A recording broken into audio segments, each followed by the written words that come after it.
Quisiera hoy poder profundizar en la instrucción bíblica y luego en la noche, en la tarde,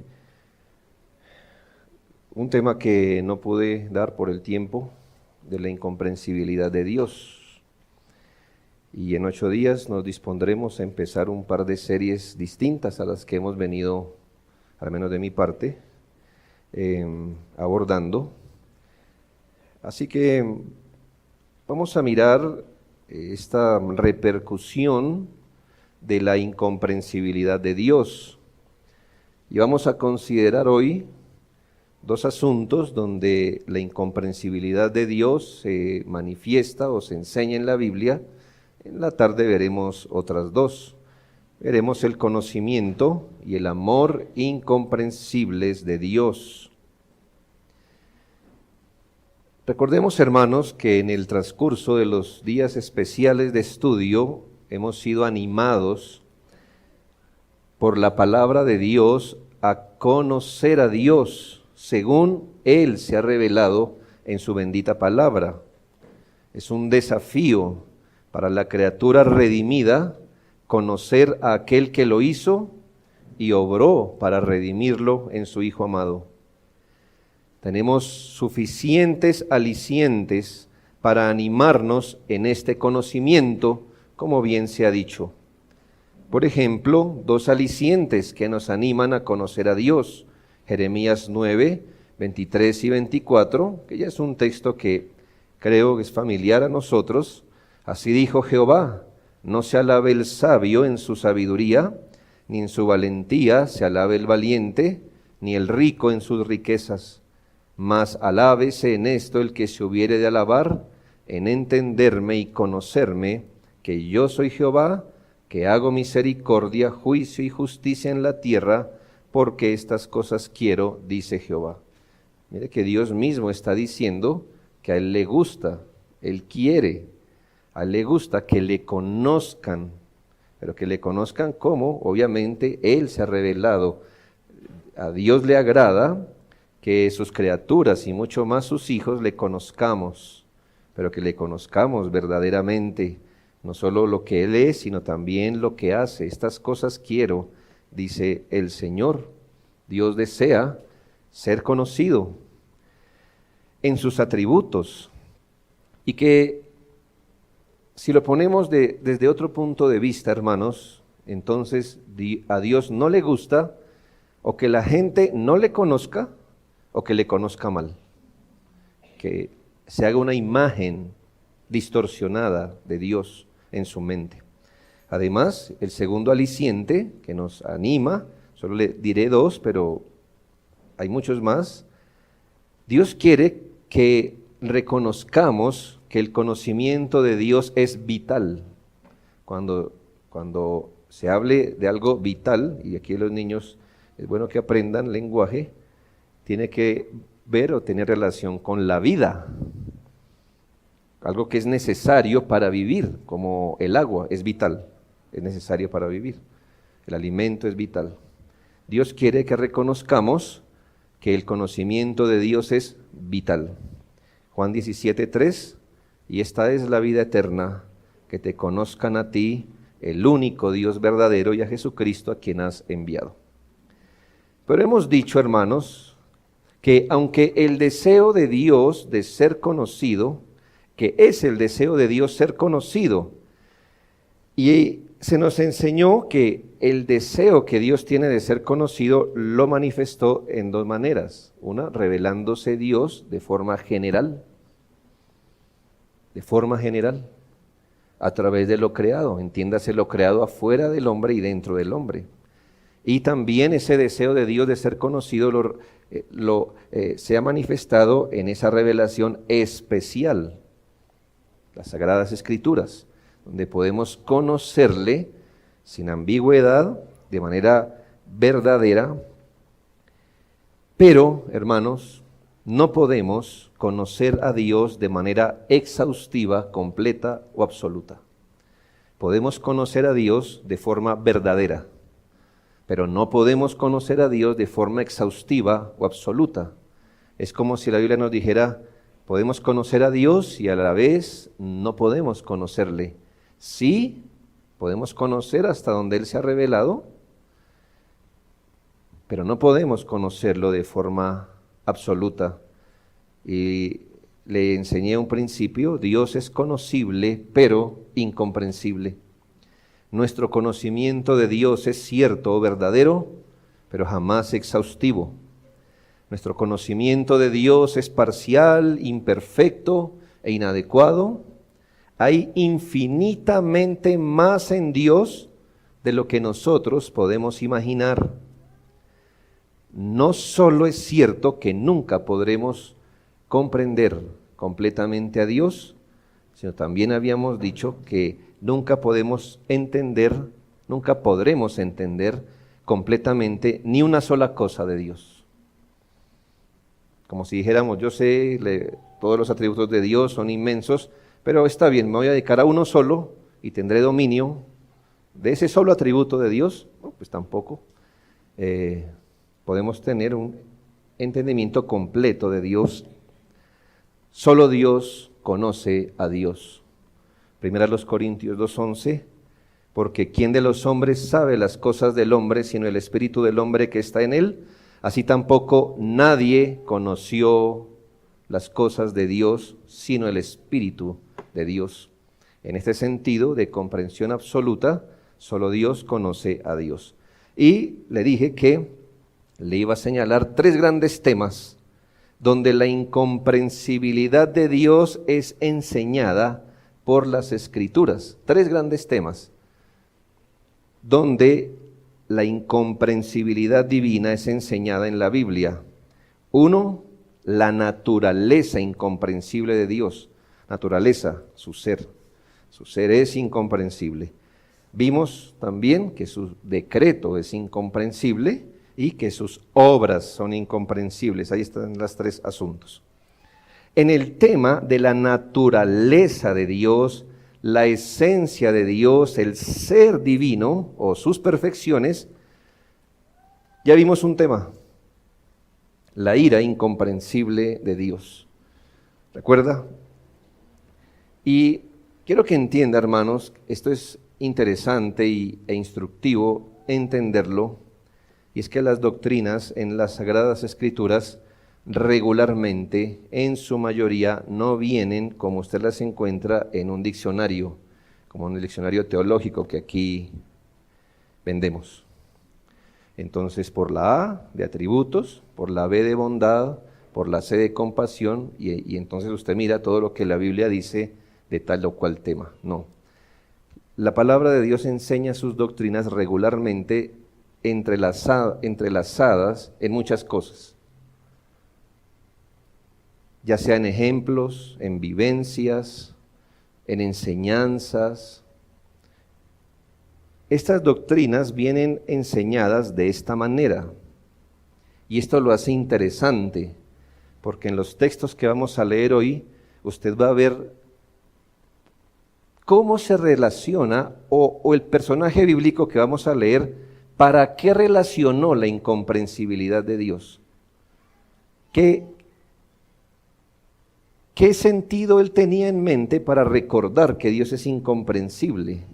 Y se va a notar que ninguno de ellos estaba delante de una clase tratando de enseñar a los demás que es incomprensible, sino mire cómo se nota esto en la vivencia, cómo se tocan las doctrinas en la Biblia. En la tarde voy a tratar de expandirme un poco en esto, pero usted mire cómo la Biblia habla, y depende la intención del autor. Entender la incomprensibilidad de Dios, o que Dios es incomprensible, nos lleva a mirar muchas cosas. Entonces miremos, hermanos, el conocimiento incomprensible de Dios, y tendremos 3 testigos: Salmo 139:6, Isaías 40:28, Isaías 55:8 y 9, y usted va a ver que el tema del conocimiento incomprensible de Dios se toca de 3 formas distintas, la misma doctrina, pero así es que la Biblia habla de sus doctrinas. Miremos el primer testigo, y es el Salmo 139:6. Dijo David, tal conocimiento es demasiado maravilloso para mí, alto es, no lo puedo comprender. Ahí está la incomprensibilidad del conocimiento de Dios. David se maravilla, y aquí estamos en medio de una poesía muy hermosa, donde David está declarando lo maravillado que se siente al reconocer lo mucho que Dios sabe de él y declara que este conocimiento es inalcanzable. David puede entender hasta cierto punto cómo es que Dios nos conoce, pero hay otros niveles en los que David se extasió porque no podía entender la manera tan específica y profunda como Dios puede llegar a conocernos. David contempla este conocimiento incomprensible y no puede entender ni lo que Dios sabe de él, ni cómo es que hace para saberlo. ¿Cómo sabe Dios todo acerca de nosotros?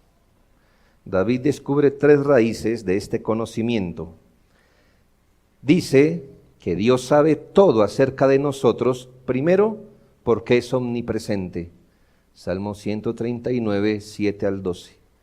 David está extasiado diciendo, me asombro de que Dios conozca todo de nosotros,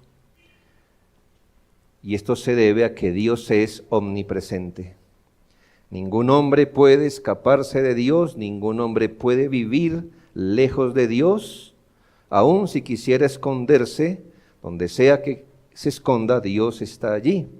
Dios está incluso en lugares inaccesibles, como en el versículo 8, si en el Seol hiciere mi estrado, las profundidades de la tierra, ¿verdad? Puede ser entendido así, allí tú estás.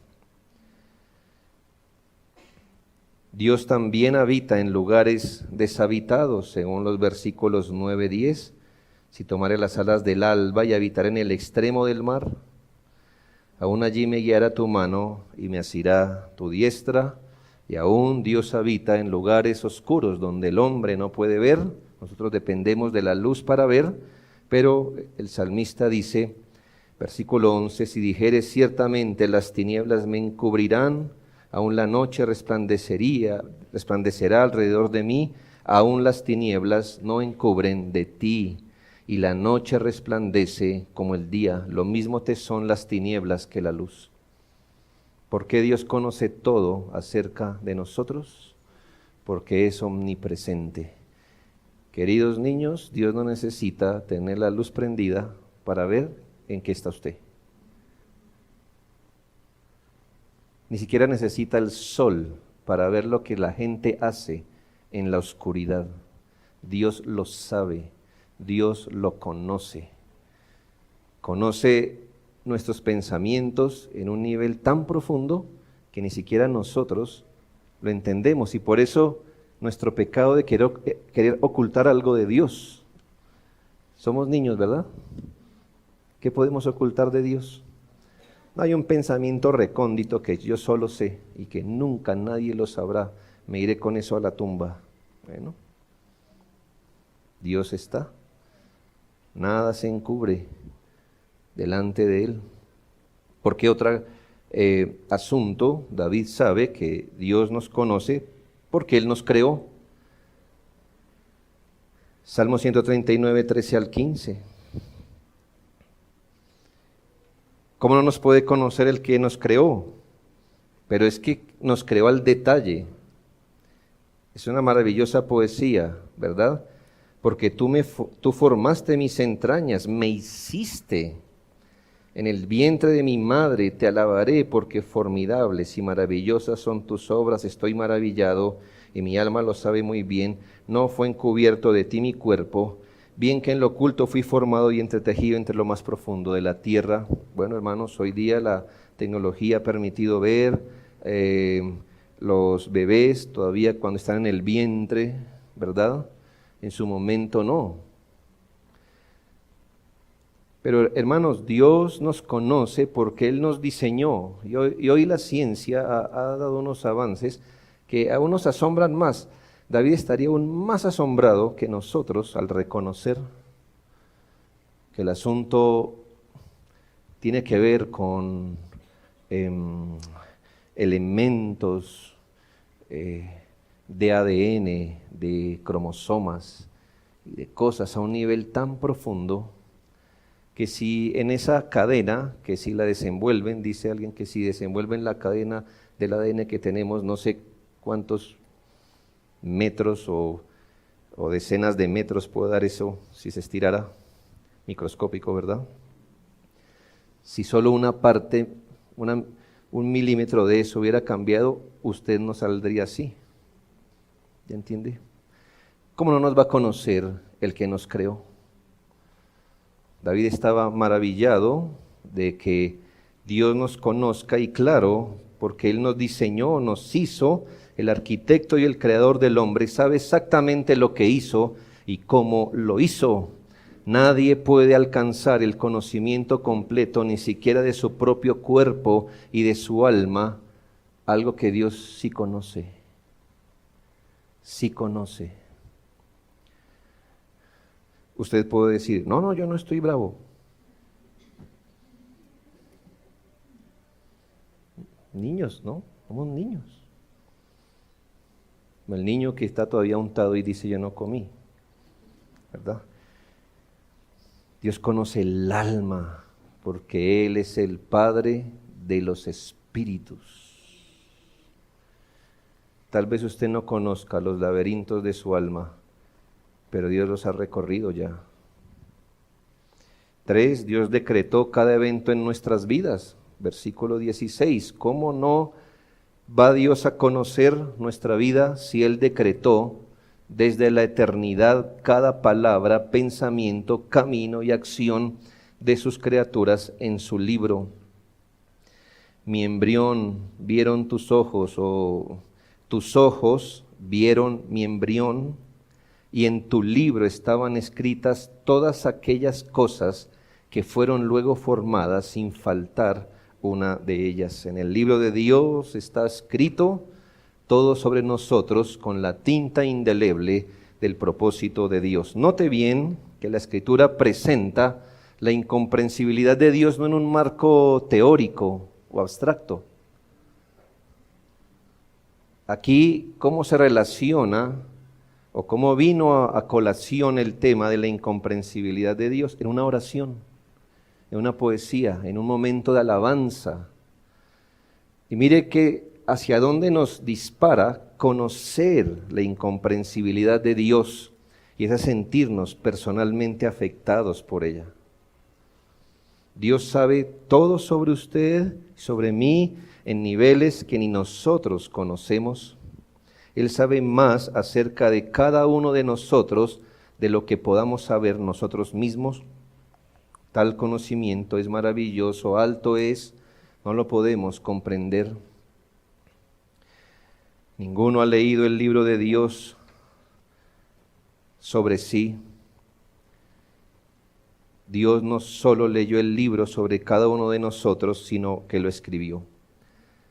El conocimiento incomprensible de Dios, según este salmo, trae consecuencias.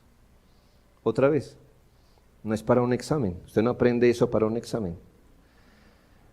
Para el salmista, entender cómo Dios lo conocía y dejarse maravillar de que esto es incomprensible,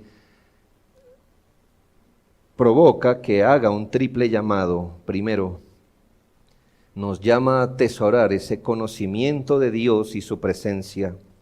Aunque David sabe que Dios es insondable, que habita en luz inaccesible, también sabe que Dios es accesible.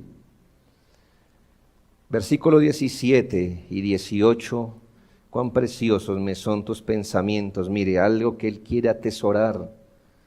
Él quiere abrazarse a esto que lo tiene maravillado.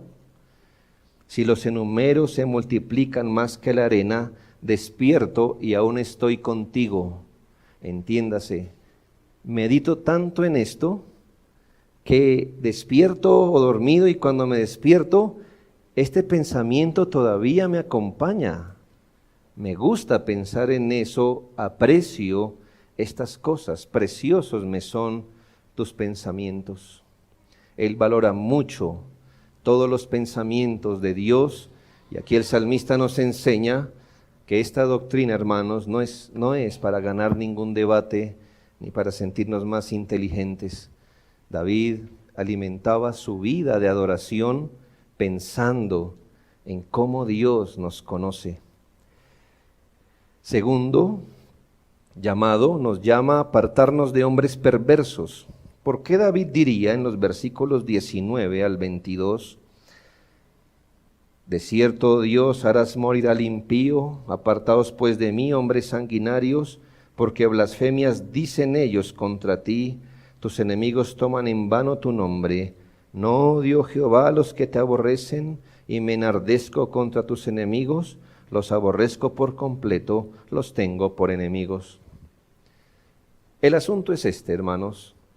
El salmista está pensando ahora en la implicación del conocimiento que Dios tiene de nosotros puesto en los enemigos de Dios. En otras palabras, que Dios nos conozca en niveles tan profundos porque nos creó, ¿verdad? Porque decretó todo acerca de nosotros, porque es omnipresente. Eso también le habla al impío. Dios le conoce también. Esto no es solo para los creyentes. Dios conoce al impío. Dios entiende todas las cosas de su corazón. Dios le conoce también. Y David entiende que Dios está enemistado con los hombres que desprecian o se burlan de Dios. Uno debe saber que está al lado de Dios o al frente suyo, hermanos y amigos. En esta mañana, en este día, solo hay dos maneras en que usted esté frente a Dios: a su lado o en su contra.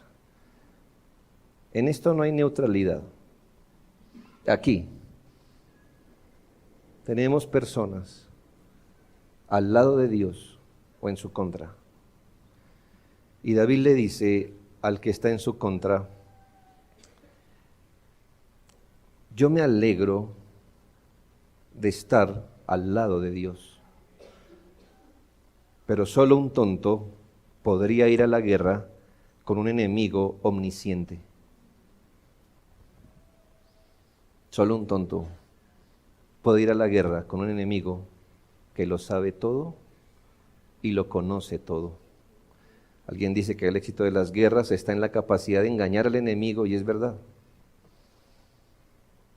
De eso se trata la guerra, de cómo usted le propina daño, pero usted no le va a decir: Señor, lo va a atacar esta mañana a las 3 de la mañana, prepárese para la guerra. Pero si Dios conoce el corazón del impío, el conocimiento incomprensible de Dios nos hace un llamado a esto, hermanos: apártese de los hombres perversos que creen que pueden dominar a Dios, aquellos que creen que pueden combatir a su hacedor y salir impunes. Y tercero, nos llama al autoexamen en espíritu de oración. Dios está involucrado hasta en los pensamientos del corazón. Él no solo está atento por cómo David aparece ante los hombres, sino también acerca de lo que realmente está en su corazón. Y por eso David dice: Señor, ya que conoces todo, me creaste, eres omnisciente, por eso, Señor, examíname. Versículos 23 y 24, examíname, oh Dios, y conoce mi corazón, pruébame y conoce mis pensamientos, y ve si hay en mí camino de perversidad, y guíame. Guíame. David es profundamente consciente que hay cosas, no que él intencionalmente está escondiendo, pero él sabe, hermanos, que hay más cosas en su corazón de las que él puede discernir. Por eso se encomienda a Dios y dice: examíname tú ahora, Tú que lo conoces todo, tú que me conoces, me creaste, pruébame, pásame por un examen y mira si hay en mí un camino perverso. No me dejes ahí, Señor. Guíame, guíame en el camino eterno. Segundo testigo, hermanos, del conocimiento incomprensible de Dios es Isaías 40:28. ¿No has sabido? ¿No has oído que el Dios eterno es Jehová, el cual creó los confines de la tierra, no desfallece ni se fatiga con cansancio, y su entendimiento no hay quien lo alcance? Dios hace esta pregunta a Israel. ¿Por qué Dios les diría esto a Israel? ¿No sabes que yo soy eterno? ¿No sabes que yo creé todo? ¿No entiendes que yo no me canso? ¿Acaso no entiendes que mi conocimiento no hay quien lo alcance? ¿Por qué le diría Dios al pueblo estas cosas? Muy probablemente, hermanos, porque ellos tenían una disputa interna contra Dios. Quizá ellos estaban pensando que Dios los había olvidado y que Dios los había abandonado. Mire, eso lo dice el versículo anterior, Isaías 40:27. ¿Por qué dices, oh Jacob, y hablas tú, Israel, mi camino está escondido de Jehová, y de mi Dios pasó mi juicio?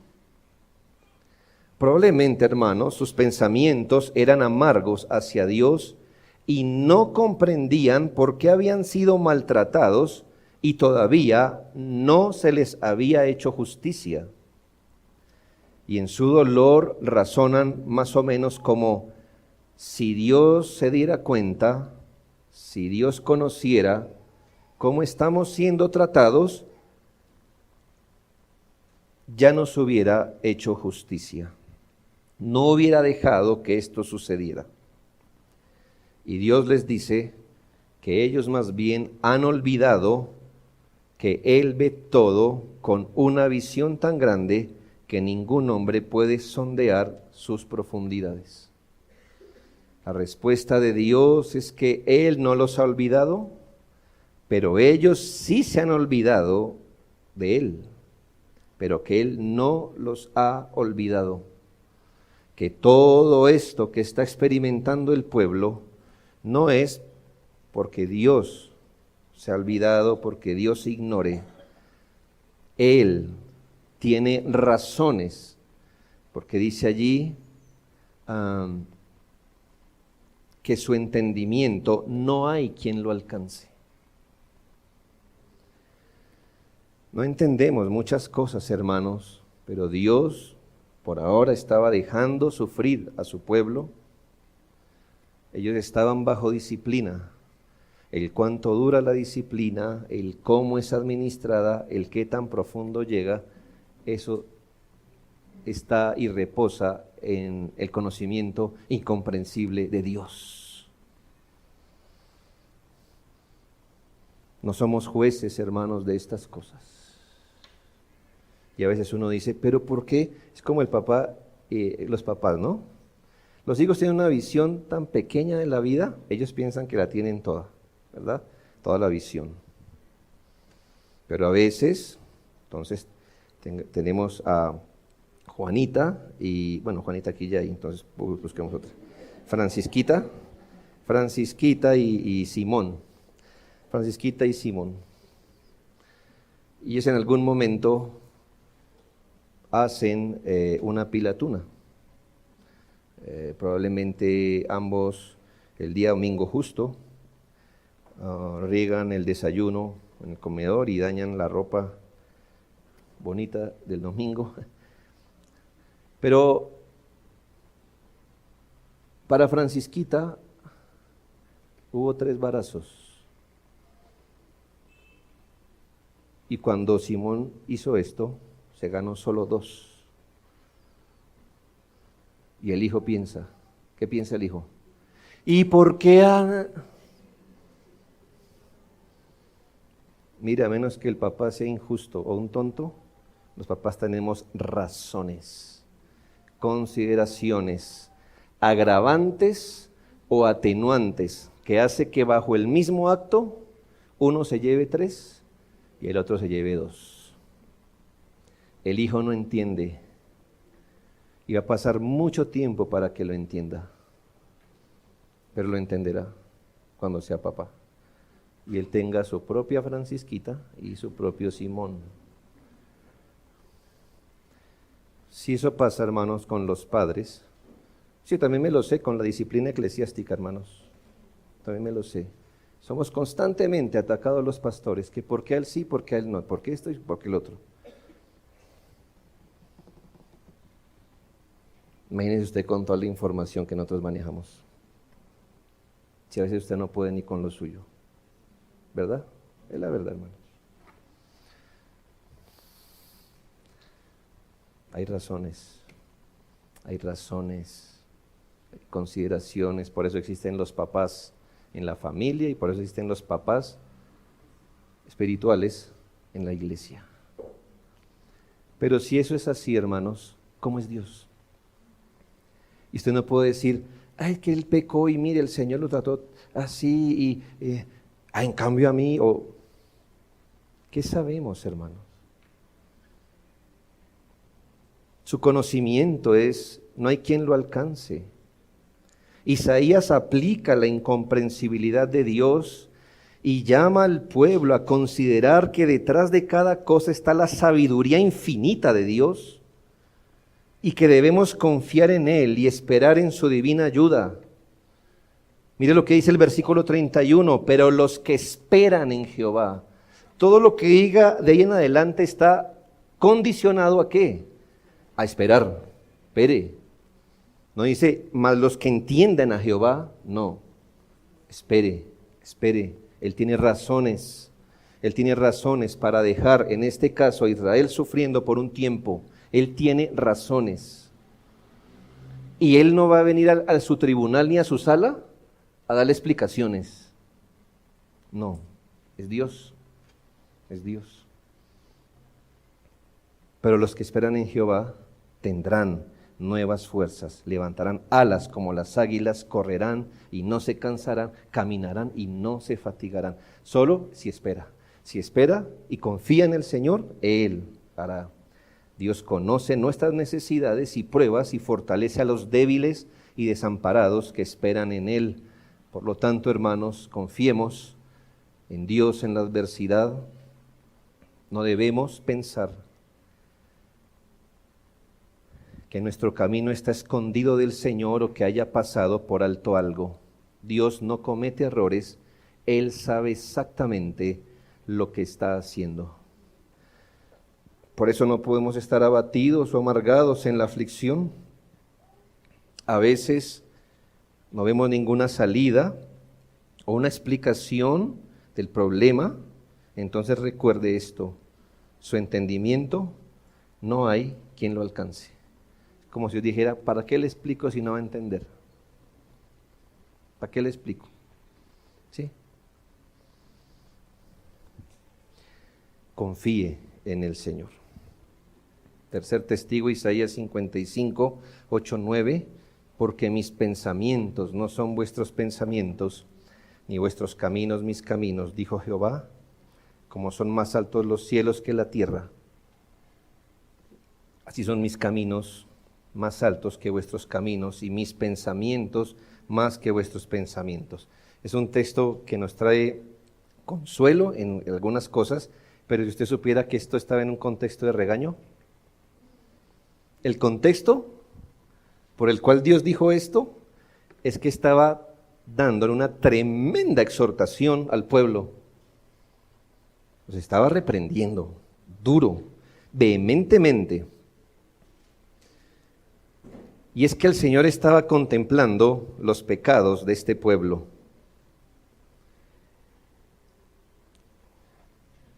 Estas personas estaban tentando al Señor. Isaías describe asombrado el conocimiento incomprensible de Dios. Sus pensamientos son tan superiores que están más allá del alcance de la comprensión humana. Isaías afirma que la incomprensibilidad de los pensamientos de Dios más bien fue un fundamento para ofrecer gratuitamente el Evangelio. Ahí mismo en los versículos anteriores dice 6 y 7, buscad a Jehová mientras pueda ser hallado, llamadle en tanto que está cercano, deje el impío su camino y el hombre inicuo sus pensamientos, y vuélvase a Jehová, el cual tendrá de él misericordia, y al Dios nuestro, el cual será amplio en perdonar, porque mis pensamientos no son, ya ve cómo se teje la cosa. Entonces Dios está, ¿o por qué se trae a colación la incomprensibilidad de Dios? Es una exhortación a los impíos a abandonar sus caminos pecaminosos e invocar al Señor por misericordia, con 3 poderosos argumentos después de cada por qué. ¿Le gusta rayar la Biblia? Aquí hay 3 por qué seguidos, versículos 8, 10 al 12, que nos da 3 poderosos argumentos de por qué los impíos deberían abandonar sus caminos. En lugar de cuestionar a Dios, el hombre debería arrepentirse porque, 1, los pensamientos de Dios son inescrutables. 2, porque su palabra es eficaz. 3, porque Dios cumplirá sus promesas sobre su pueblo. ¿Sí nota ahora cómo se relaciona la incomprensibilidad de Dios? En otro tema, en otra cosa. Pero Dios está diciendo, abandone su pecado, porque tengo pensamientos más altos que los suyos. Isaías argumenta que los pensamientos inescrutables de Dios proporcionan un fuerte incentivo para abandonar una forma impía de vivir y pensar. Ningún impío puede pensar que prevalecerá contra un Dios cuyos pensamientos y caminos son incomprensibles.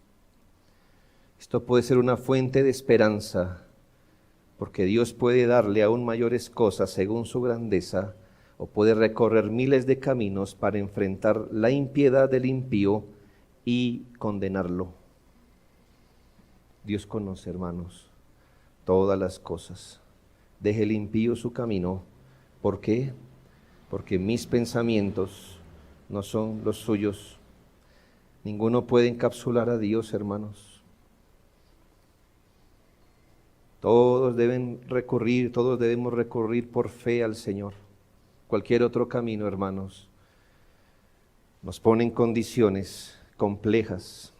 Usted no puede controlar los caminos del pecado, ni cómo Dios va a perseguir y ajustar la vida de quien prevalece en el pecado. Esto es pues algo del conocimiento incomprensible de Dios. Le quería mostrar que no está por la C, ¿verdad? Conocimiento incomprensible, y que no es una definición abstracta. Cuando se relaciona al tema, se relaciona en profundas vivencias que hacen que el tema de la incomprensibilidad de Dios sea muy personal y nos lleva a considerar muchas cosas alrededor. Ahora miremos algo del amor incomprensible de Cristo.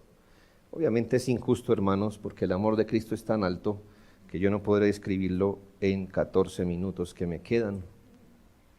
Pero dice Efesios 3:19, y de conocer el amor de Cristo que excede a todo conocimiento, para que seáis llenos de toda plenitud de Dios. Qué interesante. Conocer el amor que no se puede conocer. Pero bueno, algo así es que dice la Biblia.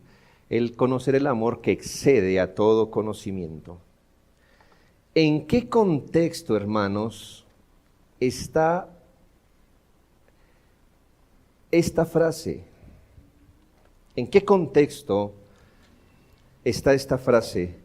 El apóstol Pablo está asombrado también de que Dios le haya hecho conocer a él algo que él llamó un misterio. Bueno, hay varios misterios en el Evangelio, así se llamaron, como nos explicaba el pastor Orozco. Pero aquí está hablando de un misterio específico, y es que ningún judío pudo dimensionar en general este gran misterio, según el versículo 4, el misterio de Cristo, misterio que en otras generaciones, Efesios 3:5, no se dio a conocer a los hijos de los hombres, como ahora es revelado a sus santos apóstoles y profetas por el Espíritu. ¿Cuál es el misterio? Que los gentiles son coherederos y miembros del mismo cuerpo y copartícipes de la promesa en Cristo Jesús por medio del Evangelio. Es el gran misterio, hermanos. Para usted y para mí es fácil que llegamos después de la fiesta, pero ¿qué ocurrió, hermanos?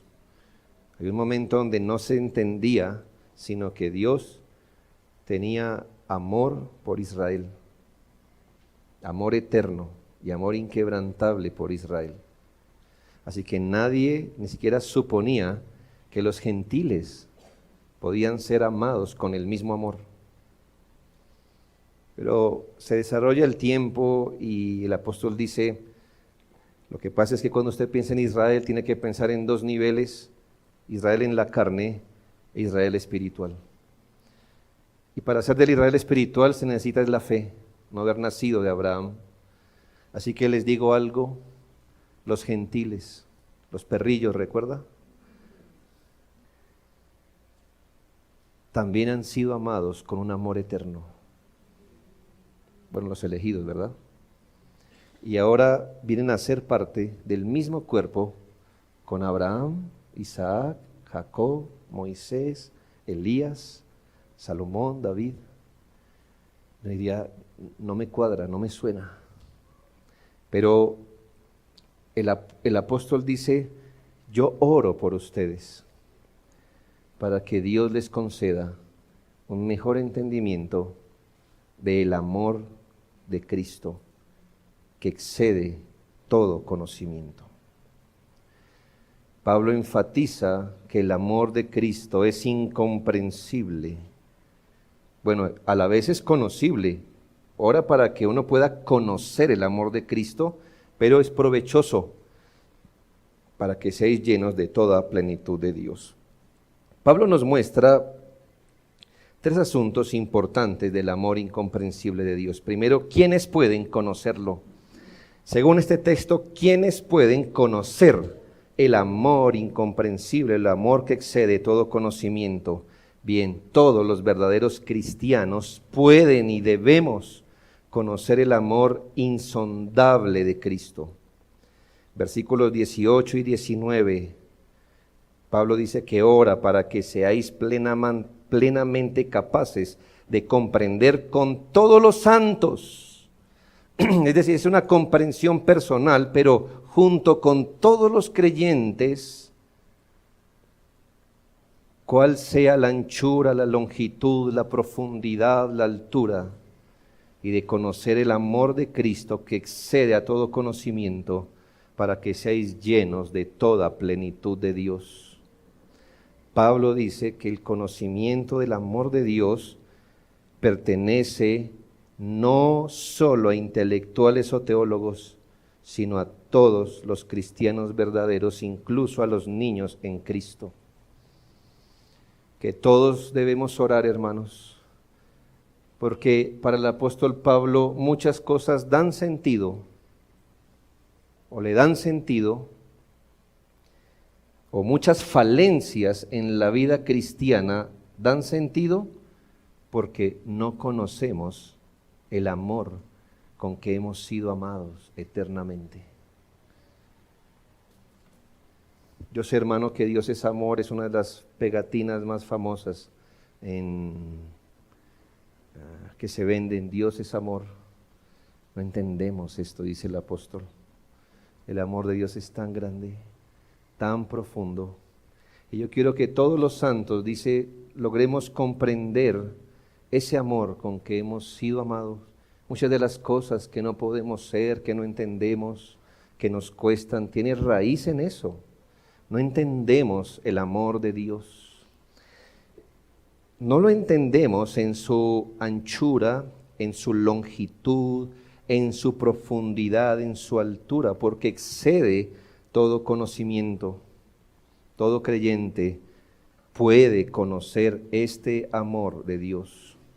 ¿Cómo pueden conocerlo? Lo segundo, los cristianos podemos conocer el amor infinito de Cristo porque el Espíritu nos capacita por medio de la habitación de Cristo en nuestros corazones. El argumento es grande, pero desde el versículo 16 dice: para que os dé conforme a las riquezas de su gloria, ser fortalecidos con poder en el hombre interior por su Espíritu. Así que ¿para qué necesitamos ser fortalecidos interiormente por el Espíritu? Dice, para que habite Cristo por la fe en vuestros corazones. Bueno, y hay otra pregunta, ¿y para qué? Primero, ¿para qué necesitamos ser fortalecidos por el Espíritu? Para que Cristo habite en nuestros corazones. ¿Y para qué necesitamos que Cristo habite en nuestros corazones? A fin de que arraigados y cimentados en amor, seáis plenamente capaces de comprender con todos los santos ese amor que excede todo conocimiento. Así que, hermanos, todo creyente puede conocer este amor porque el Espíritu de Dios está en él fortaleciéndolo, porque Cristo está en su corazón, para que él entienda, no de una forma teórica, sino experimental y personal, este amor de Dios. Creo, hermano, que si entendiéramos un poco más este amor, fuéramos más firmes, más seguros de nuestra salvación, más firmes en las pruebas y en las tentaciones. Cómo hemos sido amados y cómo se expresó ese amor en la persona y obra de Cristo, y todo lo que Cristo ha hecho, hace y hará por su pueblo. ¿Quién no puede conocer ese amor? Obviamente los que no tienen el Espíritu de Dios. Y finalmente, ¿qué dice el apóstol? ¿Qué ganancia tiene este conocimiento? Cuando los creyentes procuramos entender el amor que excede todo conocimiento, todo lo que Cristo hizo, hace por nosotros, en nosotros como creyentes, ese conocimiento, según Pablo, sacia las almas de los creyentes. Así que Pablo no está diciendo el amor de Dios es incomprensible, ni modo, no se acerque a él. Más bien está diciendo, le estoy hablando que es un amor incomprensible para que note más bien que su amor es inagotable, que está lleno de riquezas y gloria, y que un creyente puede beber y ser llenado de su amor una y otra vez sin limitación para siempre. ¿Dónde dice eso Pablo? Para que seáis llenos de toda plenitud de Dios. ¿Con qué uno llena su corazón o con qué usted llena su corazón, querido creyente? A menos que llenemos nuestras almas con el amor de Cristo, estaremos vacíos por dentro. El mundo está lleno de gente vacía y quiere llenar ese vacío con muchas cosas que no sacian. El hombre está lleno de sí mismo, se hace superficial porque el hombre es polvo. Los hombres quieren llenar ese vacío con el mundo, pero el mundo, dice la Biblia, es una vanidad, entonces queda de nuevo vacío. Gente quiere llenar su vacío con recreaciones, con emociones, con activismo, con amor, con romance, pues. Gente quiere llenarse su vacío consigo mismo y nuestra alma se marchitará, se secará y morirá. Por eso Pablo dice, conozcan el amor de Cristo. Pídale al Señor que usted pueda conocer cada vez más cómo ha sido amado. ¿Tiene tendencias legalistas? Mire, beba harto de esto, beba harto del amor de Dios, que no solo nos amó cuando éramos enemigos, sino, hermanos, nos sigue amando cuando su versión hoy no es la mejor versión de un cristiano. La mía tampoco. ¿Me hago entender? No es la mejor versión. No se engañe. Nuestra mejor versión no ha llegado. Vendrá.